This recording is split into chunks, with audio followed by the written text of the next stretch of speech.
చేయగలుగుతాం. కానీ కొన్ని సమస్యలలో ప్రభుత్వానికి చేతుడు వద్దగా మీలాంటి సంస్థలు అండగా ఉండడం, మీ ప్రాంత ప్రజలకు అండగా ఉండడం నిజంగా మిమ్మల్ని అభినందిస్తున్నా.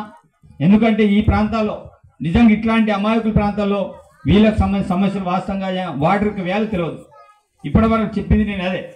దాని యొక్క వ్యాధి ఏంటిది, తాగునీరు యొక్క ప్రధానమైన ఉద్దేశం ఏంటిది, ఆ అంశాలన్నీ కూడా వాళ్ళందరూ కూడా మా మాతృభాషలో వాళ్ళందరికీ తెలియజేయడం అనేది జరిగింది.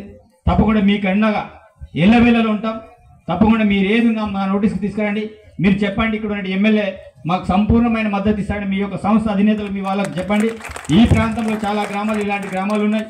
ఈ గ్రామాలను ఏం చేస్తే బాగుంటుంది. సరే, కొన్ని చోట్ల మేము ఎన్ని బోర్లు వేసినా గ్రౌండ్లో వాటర్ లేకపోవడంతో చాలా రకమైన సమస్యలు ఉన్నాయి. మేము ఎన్ని బోర్లు వేయడానికి సిద్ధంగా ఉంటాం, కానీ గ్రౌండ్లో వాటర్ లేనప్పుడు చాలా క్రిటికల్ సమస్య ఉంది. కాబట్టి వీటన్నిటి మీద ప్రత్యేకమైన దృష్టి చేస్తాం. ప్రభుత్వ పరంగా మా వంతుగా ఏ గ్రామానికి ఏం కావాలన్నా 100% చేయడానికి ఉన్నాం. మీరు ఆర్జీపీ సంస్థ ద్వారా మీకు ఎక్కడైనా మీరు కూడా మా నోటీసులో తీసుకురండి. సార్, ఇక్కడ ఇట్లా ఉంది సమస్య, సార్ ఈ గ్రామానికి మీరు ఇది చేస్తే బాగుంటుంది, మీరు మాకు రెఫర్ చేయండి. మీ రెఫర్ని 100% దాన్ని అమలు చేయడానికి నా వంతుగా నేను ప్రయత్నం చేస్తాను. కాబట్టి మీరు ప్రత్యేకించి 5-6 లక్షలు ఖర్చు పెట్టి ఈ గ్రామానికి మీరు ఆర్ఓ ప్లాంట్ ఏర్పాటు చేయడం నిజంగా హర్షించదగ్గ విషయం. ఇలాంటి మార్పుల గ్రామాల్లో కూడా మీరు ప్రత్యేకమైన దృష్టి సారించండి.